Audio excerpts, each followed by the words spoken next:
नमस्कार दोस्तों, आज हम बात करने वाले हैं एक बहुत ही खास दिन की। 15 अगस्त। यह दिन भारत के लिए तो स्वतंत्रता का प्रतीक है ही, लेकिन क्या आप जानते हैं कि इस दिन दुनिया के और भी कुछ देश अपना इंडिपेंडेंस डे या नेशनल डे मनाते हैं। जी हाँ, आपने सही सुना। 15 अगस्त एक ऐसा दिन है जो विभिन्न देशों के इतिहास में एक नए युग की शुरुआत के रूप में लिखा गया है। आज हम जानेंगे उन्हीं 6 देशों के बारे में जो 15 अगस्त को अपना जश्न मनाते हैं, जो कि इस प्रकार है: भारत, दक्षिण कोरिया, उत्तर कोरिया, बहरीन, कांगो डीआरसी यानी डेमोक्रेटिक रिपब्लिक ऑफ कांगो और लिechtenstein। हम इसके डिटेल्स में भी देखेंगे एक एक करके। सबसे पहले हम हमारे देश भारत से ही शुरू करते हैं। 15 अगस्त 1947 यानी 15 अगस्त 1947 का दिन भारत के इतिहास का सबसे महान दिन था। सदियों तक ब्रिटिश शासन सहने के बाद भारत को अपनी आज़ादी मिली। इस दिन पंडित जवाहरलाल नेहरू ने अपना मशहूर भाषण ट्राइस्ट विद डेस्टिनी दिया और लाल किले पर पहली बार तिरंगा लहराया गया। इंडिया के इंडिपेंडेंस डे का मतलब सिर्फ एक राज्य की मुक्तता नहीं, बल्कि हर भारतीय के लिए गर्व और स्वाभिमान की पहचान था। इस दिन पूरे देश में राष्ट्रीय ध्वज लहराया जाता है, राष्ट्रीय गान बजता है और स्कूलों और कार्यालयों में कल्चरल प्रोग्राम्स होते हैं। और सबसे खास दिल्ली के लाल किले पर भारत के प्रधानमंत्री राष्ट्रवासी को संबोधित करते हैं। 15 अगस्त हमेशा हमें अपने स्वतंत्रता सेनानियों की कुर्बानी याद दिलाता है, जैसे महात्मा गांधी, भगत सिंह, सुभाष चंद्र बोस, अनेक वीरों की कहानियां हमें प्रेरणा देती है। ये हम सभी को पता है दोस्तों, 15 अगस्त हमारे भारत के लिए कितना महत्व का दिन है, कितना गर्व का दिन है। तो अभी हम चलते हैं दूसरे देशों के बाकी जो 5 है वो भी हम देखते हैं। तो अभी हम आते हैं, हमारा दूसरा है दक्षिण कोरिया, जो हम कहते हैं साउथ कोरिया।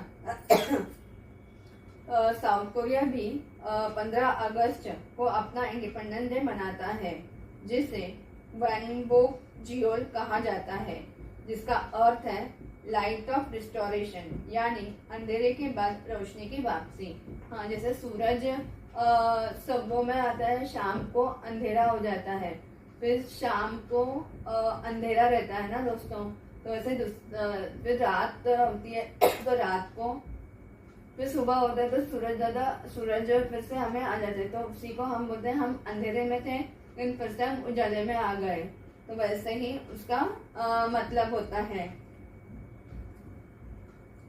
15 अगस्त 1945 को कोरिया ने जापान की 35 ईयर्स की कॉलोनियल रूल से मुक्ति पाई।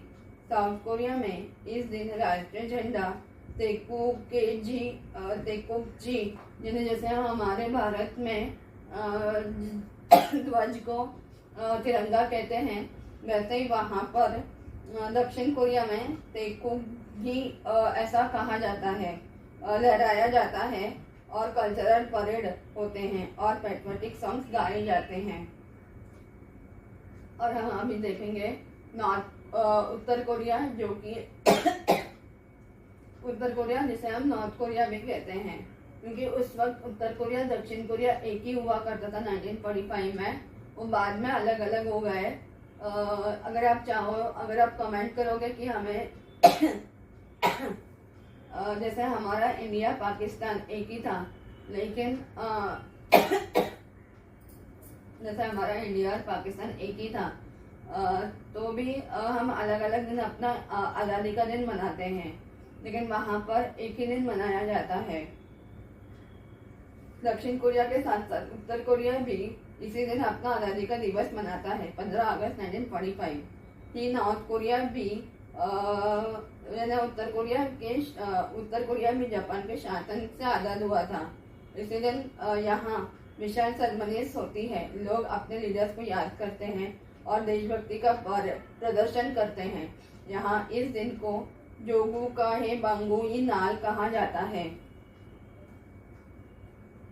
अभी हम बढ़ते हैं हमारे चौथे देश पर, बहरीन। बहरीन एक छोटा सा गल्फ कंट्री है जो 15 अगस्त 1971 को ब्रिटेन से आज़ाद हुआ। बहरीन के लिए यह दिन उसके सॉवरेनिटी का प्रतीक है। हालांकि बहरीन अपना नेशनल डे दिसंबर में ऑफिशियली मनाता है, लेकिन 15 अगस्त को उसकी असली इंडिपेंडेंस डे डिक्लेयर हो गई थी। हाँ, डिक्लेयर हुआ था। डिक्लेयर होने के बाद में उनको दिसंबर में ऑफिशियली वो दिसंबर में ही मनाता है। फिर इसी दिन लोग फायरवर्क्स, कल्चरल प्रोग्राम्स और परेड्स के साथ सेलिब्रेशन करते हैं। फिर हम आगे बढ़ते हैं दोस्तों हमारे पांचवें देश पर, रिपब्लिक ऑफ कांगो, यानी democratic Republic of Congo. Africa के दिल में स्थित कांगो ने भी 15 अगस्त 1960 को फ्रांस से अपनी आज़ादी हासिल की। कांगो में इस दिन ग्रैंड परेड होते हैं, राष्ट्रीय झंडा लहराया जाता है और लोग अपने फ्रीडम फाइटर्स को याद करते हैं। यह दिन कांगो के नागरिकों के लिए गर्व और एकता का प्रतीक है। लिechtenstein नेशनल डे। लिechtenstein एक छोटा सा यूरोपियन कंट्री है जो स्विट्जरलैंड और ऑस्ट्रिया के बीच में स्थित है। 15 अगस्त को यहाँ नेशनल डे सेलिब्रेट किया जाता है। यह दिन दो विशेष अवसरों का संगम है। एक तो वहाँ लिechtenstein में युवराजा का जन्मदिन है और दूसरा assumption of Mary, mother Mary का ईसाइयों का त्यौहार भी उसी दिन होता है दोस्तों। उस दिन दोस्तों ऐसा कहा जाता है जब कोई मर जाता है तो उनका बोलता ना, हम आत्मा भगवान के पास चली जाती है और शरीर मिट्टी बन जाता है। तो लेकिन उनका, मदर मैरी का आत्मा और शरीर दोनों भगवान के पास चले गए थे। तो वो एक एजम्पशन ऑफ मदर मैरी उस दिन हुआ, ऐसा उनका मानना है। ओके, ऐसा माना जाता है। और ये कब से कर रहे हैं? लिechtenstein की जो आज़ादी है ना, वो कब से मनाया जाता है? जब से दूसरा विश्व युद्ध हुआ ना शुरू, 1939 से 15 अगस्त 1939 से लेकर अब तक मनाया जा रहा है। नेशनल डे के रूप में माना जाने लगा है। इस दिन राज परिवार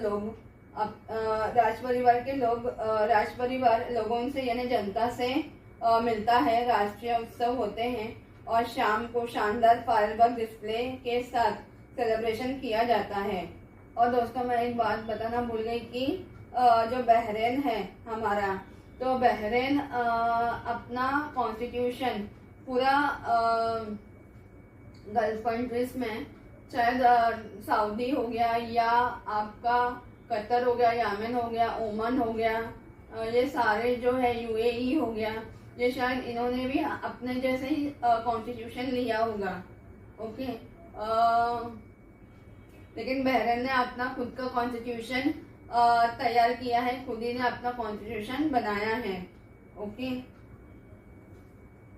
तो दोस्तों 15 अगस्त सिर्फ भारत के लिए ही नहीं बल्कि दुनिया के 6 अलग अलग देशों के लिए एक नया जीवन लेकर आया था।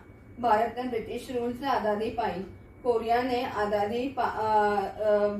ने जापानीज शासन से मुक्ति पाई, बहरीन ने सॉवरेनिटी हासिल की, कांगो ने फ्रेंच रूल से छुटकारा पाया और लिechtenstein अपनी राष्ट्रीय पहचान के जश्न मनाता है। यह दिन हमें एक संदेश देता है, चाहे हम किसी भी देश से हो, आज़ादी और राष्ट्रीय एकता की कीमत सब जगह एक समान है। तो आपको क्या लगता है, आज़ादी का असली मतलब क्या है? सिर्फ राज्य का मुक्तता या फिर सोच, विचार और जीवन जीने की आज़ादी? फिर आज़ादी भी उतनी ही ज़रूरी है।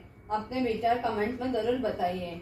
और हाँ, अगर आपको यह वीडियो पसंद आई हो तो इसे लाइक करें, अपने दोस्तों के साथ शेयर करें और चैनल को सब्सक्राइब करना ना भूलें। बेल आइकन भी दबाएं ताकि अगला इंफॉर्मेटिव और इंस्पायरिंग वीडियो सबसे पहले आप तक पहुंचे। धन्यवाद।